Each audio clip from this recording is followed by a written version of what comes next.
Hey, what's up, everybody? Welcome to my channel. Angel Says Art. Thank you for being here. Okay. Thank you for being here today. Uh, Thank you for tuning into my channel. I like to talk about all things art on this channel. I'd like to do some vlogs. I'm doing reactions, which is what I'm doing today, and just trying to shake it up a bit and make this, interesting. I've got some really cool videos coming out about how I've been doing mentally, and those things are definitely relevant. And as artists, we go through a lot. If you're new here, hello. If you're not new here and you're a subscriber, welcome. Thank you for coming back. Today, I'm going to be reacting to the Met is they had did an interview with an artist called Cecily Brown.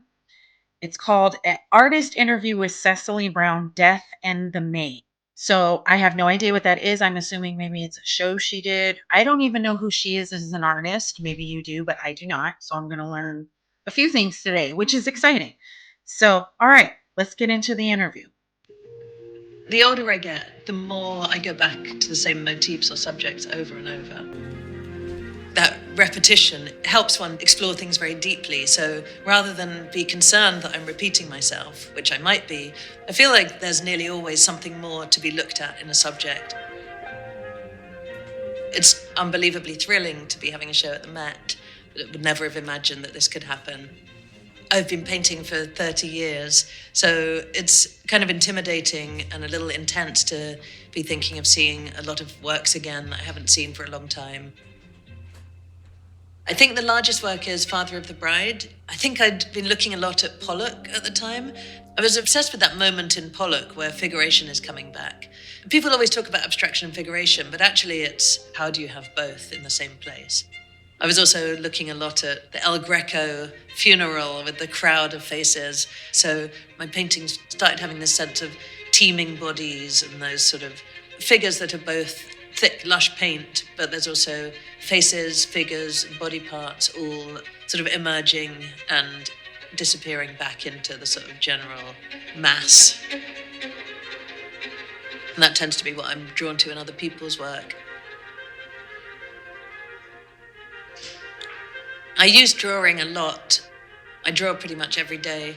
I almost always draw from photographs, from other people's art. It's really a way of getting information, but also understanding what they were doing. And I find like I only really understand a painting once I've copied it. I love copying super complex things like a Bruegel's children's games, or Carnival and Lent. And the painting Carnival and Lent is in the show. I came to that through Bruegel. I never work on just one thing at a time. Certainly with small things, I might start 4 or 5 or 6. I will always start at least 2, even large ones at the same time, and start them in a similar way, so they're almost like mirror images of each other. The woman looking in a mirror is a subject I've returned to so many times over and over again. It's the world reflected back at you, but you also feel like you're seeing into another world. It is that sense of looking into another world that's so fascinating about art in the first place. And in fact, in The Only Game in Town, there is that sense of the optical illusion of my wife and my mother-in-law, which is the 3/4 profile of a young lady, but it also can be the face of an old woman. It's one of the famous double images, like the duck rabbit, as well as the skull, the memento mori. As a child, I had a major fascination with that sort of thing. It's fascinating to try and see both readings at once and failing to. And I think when I first started with Aujourd'hui Rose, which was the first double image using a skull that I painted and drew, like in a way, I think I wasn't really thinking about death yet. I was thinking about youth and life, actually. Or in a way, maybe it's a slightly distancing way for me to be able to think about death. You can look at a horrific subject in a painting that you wouldn't want to look at in real life. Or for me, even looking at meat and fish, because I'm a lifelong vegetarian and I would never even look in a butcher shop when I was little, and I still don't particularly like looking at meat, but I love looking at paintings of meat, and I love paintings of hunts. That Rubens in the Met's collection I've looked at a lot, with that kind of incredibly violent image that's also the most sumptuous, gorgeous thing you've ever seen. And I made my own hunt paintings, which eventually led to the still lives, and you'll see this throughout the exhibition. It was the obvious next step to have the bounty of this murderous activity. I actually just started copying from Franz Snyder's in particular, another 17th century, mainly Flemish painting. I mean, they are very decadent, and in paintings like Lobsters, Oysters, Cherries, and Pearls, I do think they've got this kind of end of the world quality about them. But at the same time, we've got all these riches, but there is a sort of disintegrating feeling about them. One of the things I love about painting is its ability to embody more than one thing at once. Especially in the last 5 years or so, there's almost been this amalgamation of imagery where something will be both a hunt and a shipwreck in a garden with the nude. And I'm kind of really enjoying juggling all those things because, in a way, the impulse is the same with all of them. I think seeing everything together is going to be very exciting, but it's also scary to see how things hold up over time, see how they work together, to see if it all adds up to something, just really to see how the works interact.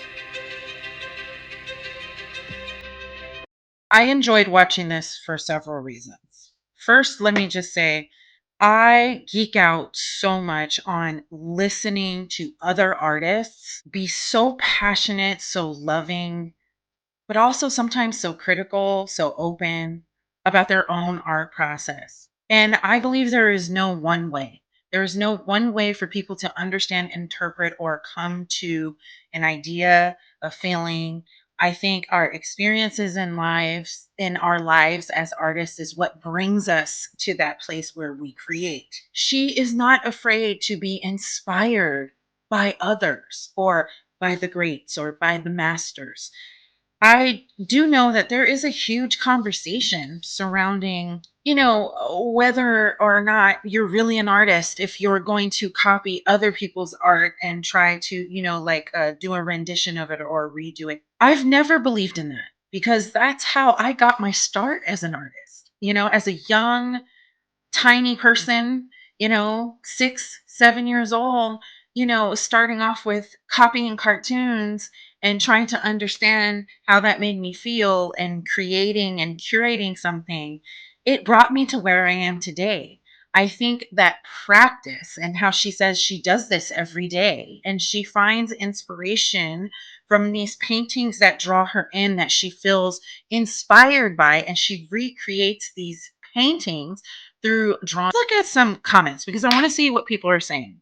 I went to the Met on Friday and I discovered her artwork. I was absolutely mesmerized. Okay. Absolutely love Cecily Brown, possibly my favorite loving artist. I could listen to her discuss her art all day.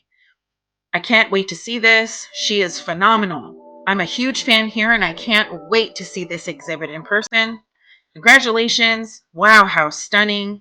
Wonderful interview with a brilliant artist.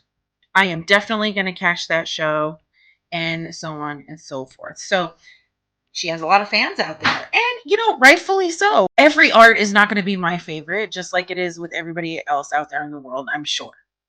But I think there's something to be said that we can at least appreciate. Well, at least I do. I appreciate an artist's process for what it is. Whatever brings you to that moment, whatever past experiences you're bringing to your art, whatever traumas you're bringing to your art, whatever feelings you're bringing to your art, I'm here for it, no matter what the art form is. For an example, as an artist myself, when people say, obviously when I'm not doing things like this, portraits, I mean, that's a clear cut case. People know what I was doing here. But when I do other pieces of art and people try to ask me, well, what is this about? Sometimes it isn't about anything.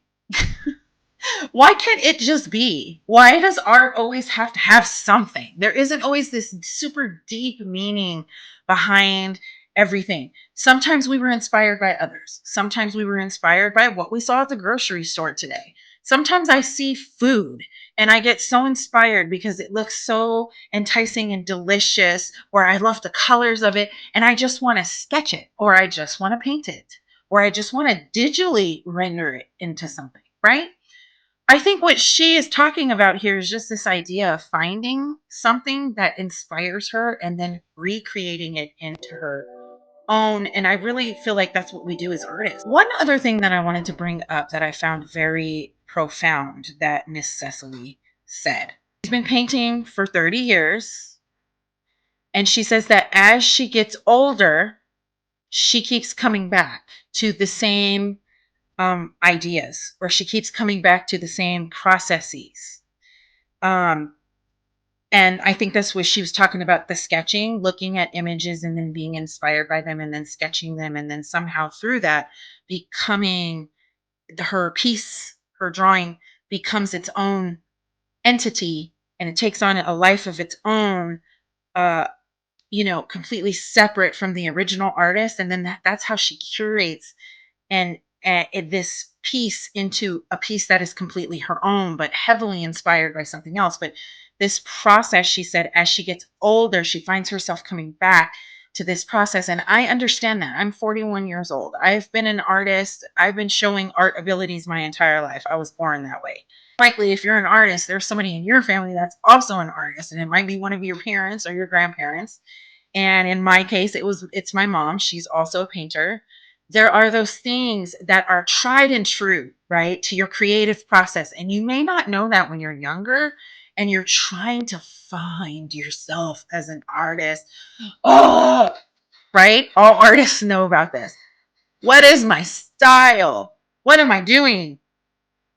What is my signature? What is my I don't know who I am. I don't know my style, right? Then, as you become a mature artist, somebody who keeps working and keeps working, it's like she's saying, you have found the thing and you did have the thing. And for her, that was her thing. It's a very specific process. And she's saying she finds herself coming back to it now all the time. But she sees that in her maturity as an artist, not just the maturity in how old she is, but her maturity through her practice, through her work, through her constant repetition of learning her artistry and her artistry, not the artistry, her artistry. So I thought that was very profound. Out of everything that she said in this video, that was the thing. That was the takeaway for me personally. To you, or let me know what stuck out to you.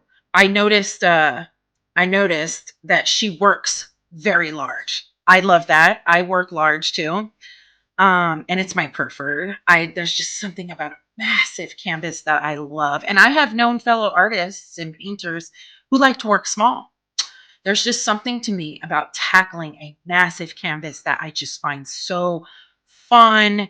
It gives me adrenaline. I feel great when I'm doing it. Thank you to the Met. Again, I'm putting a link in the description for this video, but also for the Met channel. If you're not subscribed to my channel and you're still here listening to me yapping, first want to say thank you. You're artsy fartsy, and I love that because that means you love to talk about everything that has to do with artistry. But then you might also like me, maybe a little bit. And if you do, think about subscribing. Please think about joining this crazy artsy family. Clean on some days. We're looking good. Some days we don't get dressed here. Some days my hair doesn't get done. Some days I show you the worst parts of myself as an artist.